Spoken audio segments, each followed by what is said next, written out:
Hi guys, welcome to my kitchen and welcome to my home.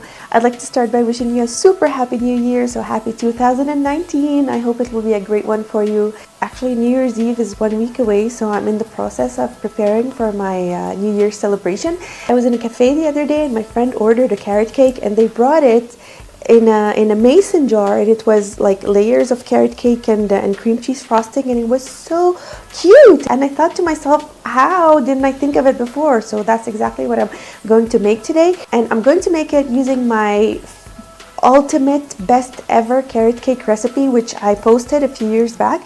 So I'm going to list the ingredients again in the description box, and I'm going to link to that video. So go ahead and watch that video, but then come back to this video to see how I bake and assemble to make this trifle. I hope you enjoyed and thanks for watching. So start by preheating the oven to 350 degrees Fahrenheit or 180 Celsius, and then prepare the batter of the carrot cake using the recipe I posted down in the description box. And then you need to use 2 half-sheet pans or any 2 rectangular large pans. They could be glass, bakeware, or really anything. Basically what you're looking for is to have 1 centimeter of batter in the pans. You need to grease them with some butter and then line them with parchment paper. And then pour the batter. So what you need is to have 1 centimeter of batter. So that's why I'm saying you can use any pan you want. Just make sure that you get 1 centimeter or half an inch of batter. So, and as you can see here, my pan is actually too big.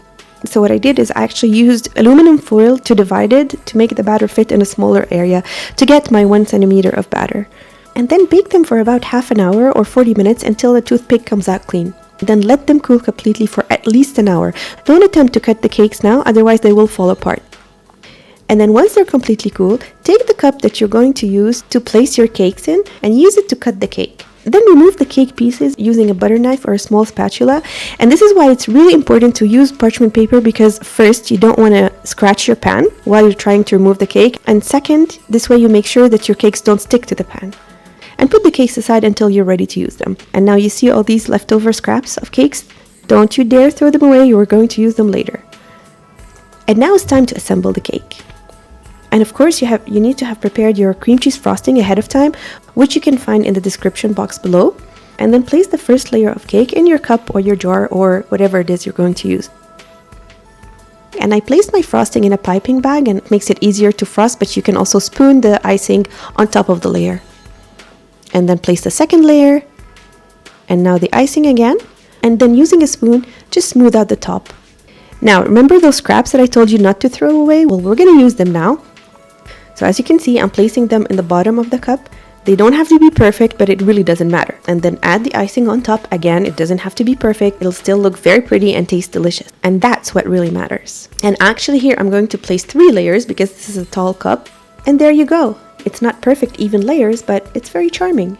If you don't want to use all your cake layers now, you can freeze them and use them for later. And actually that's what I'm going to do now because I want to save them for my New Year's festivities. So just wrap the cake layers tightly using cling wrap and place them in the freezer for up to 2 months. And now you can serve your carrot cake cups if you wish, or place them in the fridge for 2 or 3 days. And you can leave them as they are, or you can decorate them if you want using whole walnuts, crushed walnuts, shredded carrots, or by sprinkling some cinnamon on top. And then it's time to eat. And they are absolutely perfect. Alright, thank you so much for watching. Please subscribe if you haven't done so and like this video if you did. See you next time.